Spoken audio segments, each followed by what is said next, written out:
Actually, nagiging issue nga po yung messaging, no?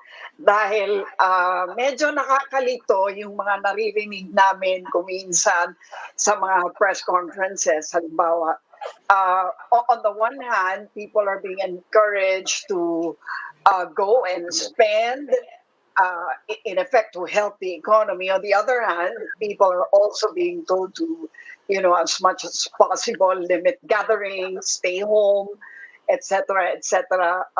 Ma, can you just describe to us exactly what the main messages would be and what other uh, things out there are hanging in the balance with people wondering whether to comply with this or not? Bakit ho ba medyo may kaguluhan? Ano po ang last word dapat, especially now that we seem to be facing a possible surge in cases? Yes, ma'am, you're right with that. No? So our main message right now is we'd like to inform the public that there is this possibility of a surge come January if and when we are not going to comply with the standards that we have been implementing for the longest time. I just like to give a brief example of what happened in Canada. In Canada, they had their Thanksgiving in last October, and during that time, their government was really disseminating information, trying to control the interzonal movements because people will be going back to their families, visiting them. But unfortunately, hindi po masyado nasunod. So after about 3 to 4 weeks, tumaas ng husto ang kaso sa Canada. From a once 1,900 per week average, they have experienced almost 6,000 per week average sa ngayon because of this surge, because of this Thanksgiving Day.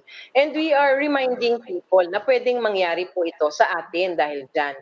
We are not opposing that the economy and the sectors will open. Okay po, but we need to balance. We still need to implement the standards. Kaya po nung Lunes, nagka-presscon kami with the Health Professional Alliance Against COVID-19. Ito po yung mga medical societies natin. Sila po yung mga healthcare workers natin sa mga ospital. Dahil natatakot na rin po sila na pag nag-surge, mahihirapan na ho makaanggapay ang ating sistema. Kaya po ang sinasabi natin, you like to go to the mall? Well, you have to strictly employ and comply with 3 out of 4 conditions. So 3 out of 4, dapat merong maayos ang circulation ng air, that is ventilation. Dapat ayos mo ang pagsuot mo ng mask at saka face shield. Meron ka dapat 1 meter distance at saka yung pagstay mo, try to minimize it to just less than 30 minutes. Now, they said just 3 out of 4 because minsan kakain ka, tatanggalin mo yung mask mo at saka face shield, pero dapat yung tatlo masunod pa rin.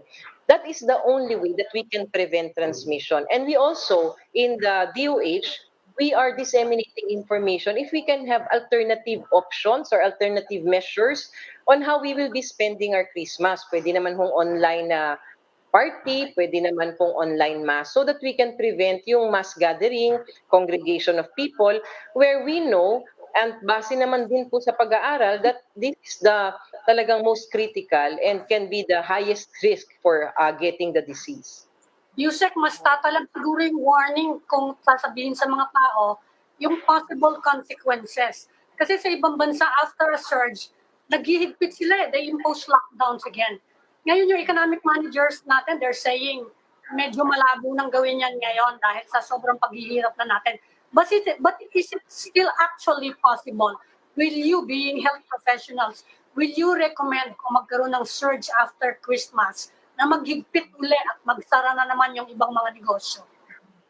What is the possibility that we will slide down again to MPCQ, halimbawa? Yan po ay sana huwag mangyari. Pero kung sakasakali nga pong mag-surge, meron na ho tayo mga pag-uusap sa mga eksperto ngayon about projections. No? At talagang mataas po yun na po project compared to before. And pag nangyari po yan, baka mapunta po tayo dun sa wala na po tayong option but to lock down again because we can never control the infection and the transmission kung hindi po natin isasara yung mga borders natin. Kaya nga po ang sinasabi natin sa mga kababayan natin, ayaw na ho natin bumalik sa dati. If you just cooperate with government, we will be able to prevent this possible surge coming January of 2021. So there's Yusek, actually what a numbers discussion. would trigger a surge? Kasi what we understand from Octa Research na yung R naught now, yung infectivity rate is at 0.93. Around what numbers po would trigger a lockdown, I mean?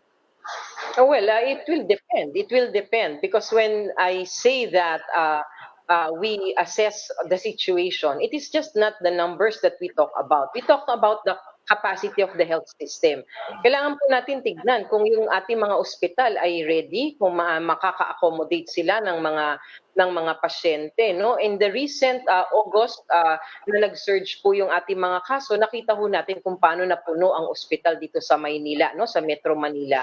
Nakita natin ang mga pasyente nasa mga tents na lang. Hirap na hirap po tayo maglipat ng mga pasyente at ihanap sila ng mga tutuluyan. So, pag tinignan ho natin yung pagtaas ng kaso at kasabay ng pagpuno ng mga ospital, yan po natin makikita na we are repeating that surge that we had last August. So Okay. you're In the meantime po, kamusta po ang facilities natin, especially heading into the Christmas season? What do we particularly anticipate usually, even in the more normal times, but what do we usually associate sa Christmas season, and how is all of that relative to the status of our facilities right now? Oh, well, our facilities right now are nasa low risk po tayo pag tinignan natin in general terms for the whole of the country. Mababa po ang utilization, especially in Metro Manila na minsan nang napuno. Pero makikita pa rin po natin na meron hong mga lugar ngayon na talagang binabantayan natin may mga pagtaas ng kaso at nagni-near po ng danger zone yung kanilang mga facilities, mga ospital, ICU, isolation bed, ward bed. So kaya nga po ating binabantayan, pinapaalalahanan. Kanina po nakipag-meeting na kami sa National Task Force, also with all of the regional offices of DOH for them to prepare for a possible surge kung sakasakali para hindi na po tayo nagugulat pag dumadating po yung mga panahon na yon. Ang isa pong tinitingnan natin ngayon, yun pong mandato ng Bayanihan 2 na batas na sinasabi lahat po ng government hospitals kailangan at least 30% of your beds are dedicated to COVID, and for private hospitals dapat 20%. Pero nakikita po natin ngayon nakaka-comply po ang public hospitals but the private hospitals kulang pa rin po ang naide-dedicate. Kaya nga po talagang pinagpupursige namin ang pakikipag-network sa kanila so that they can also be part of that network at ma-comply natin itong pangangailangan natin. Perfect, ulitin ko lang yung sinabi niyo, lilinawin ko lang, no? You are saying na meron na talagang usapan yung mga health experts about the possibility na maghihigpit ulit ng restrictions kapag nagkaroon ng surge, tama yun. Meron na, you're not ruling out the possibility. No, ma'am. Wala pa ho tayong usapan na ganun. I like to clarify what I just said. I just said, pag dumating tayo sa punto na yun, baka mawawalan tayo ng option. But there are still no discussions on this about restrictions and all.